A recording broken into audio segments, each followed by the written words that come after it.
Namaskar. Welcome to the weekly map discussion of the weather. Today is 4th May. We will be discussing weather during the period 27th to 3rd May and give you a forecast for the coming 2 weeks. If we see the main weather systems during the past week, there were 3 consecutive western disturbances. If you see their movement, one is in light blue, one is in violet, the other is in green. So these weather systems, ahead of these systems there was convergence over North India and Central India, and it interacted with a very deep wind discontinuity over peninsular India. A combination of these 2 factors resulted in widespread thunderstorm activity throughout the Indian region. If you see the rainfall that was realized during the last 1 week, it was, if you see, as I discussed, the interaction of the westerly troughs and the low-level easterly troughs and the wind discontinuity over peninsular India resulted in almost north-south oriented rainfall over North India, Central India, peninsular India and South India. If we see the heavy to very heavy rainfall regions, it is mainly over the eastern side of peninsular India and some over the western Himalayan region.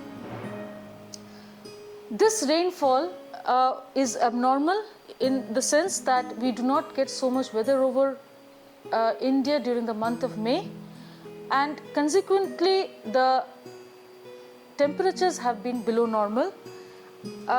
Over most regions, if we see the rainfall alone, as I discussed, the north-south oriented rainfall region resulted in normal to excess rainfall and large excess rainfall over the entire Indian region except East India. And if we see the subdivisional rainfall, again the similar pattern, with East and Northeast India seeing deficient, below normal to deficient rainfall.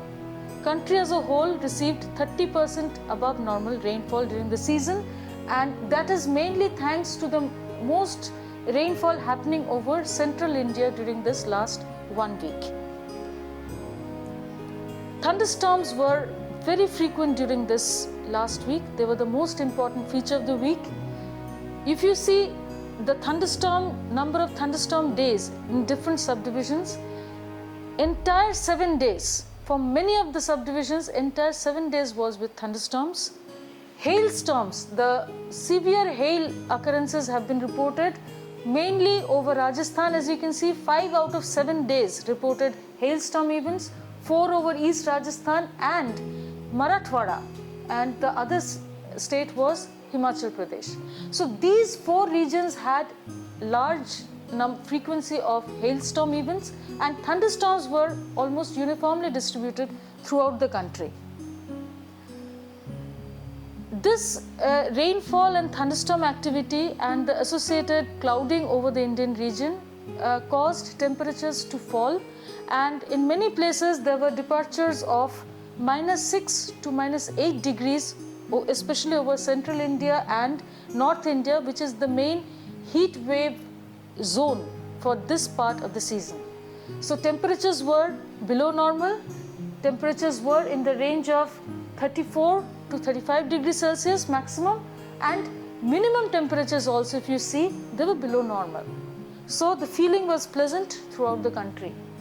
If we see the weather systems for today, there is a western disturbance. As I was discussing, the 3rd western disturbance, it has moved eastwards and is now over along 80 degrees east.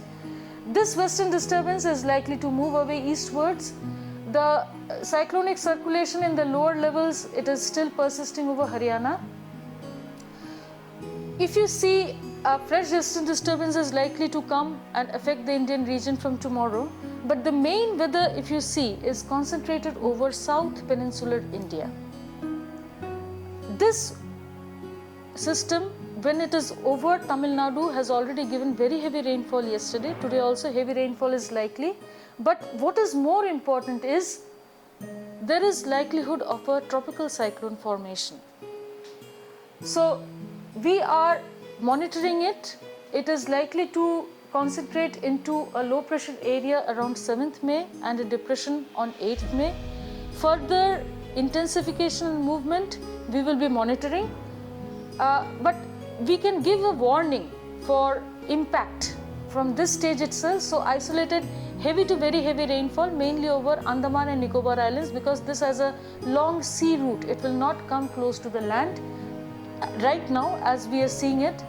Squally weather with wind speeds reaching 40 to 50 kilometers per hour, gusting to 60 kilometers per hour over southeast Bay of Bengal and adjoining Andaman and Nicobar Islands and the Andaman Sea. Beyond the, this will happen on 7th May. 8th May onwards, the wind speed will increase. The expansion of the region of the seas affected will extend up to central Bay of Bengal, and sea conditions are likely to be rough on 7th, very rough on 8th, and it will continue to be very rough to high thereafter over from 8th, and high to very high from 9th May onwards. So fishermen are advised to take these warnings into account when they venture into the sea.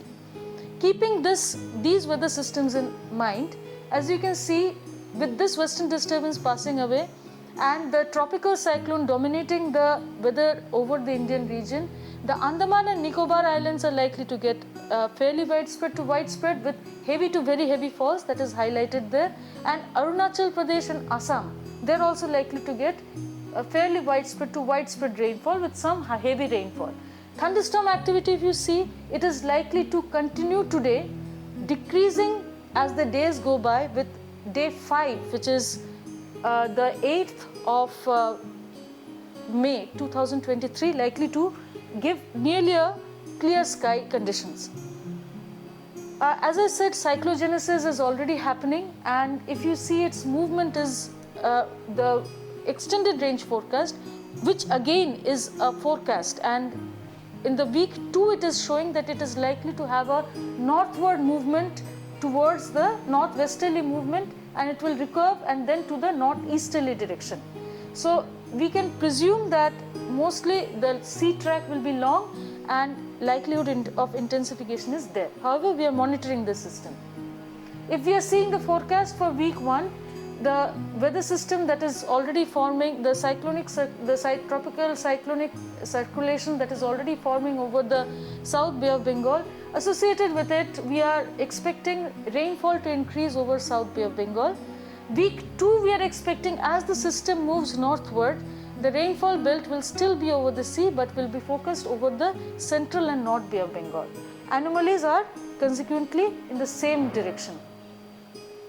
If we see temperatures, as you saw that during this week also we are expecting a fresh western disturbance and thunderstorm activity is likely to continue during the week. So temperatures will not rise very much. However, from week 2 we are expecting again rising trend in temperatures, because they're 6 to 10 degrees below normal. So that temperature will rise back to its normal situation. Heat waves conditions are not likely during week 1. Week 2 we will have to monitor and then give the forecast. Thank you. Please follow us.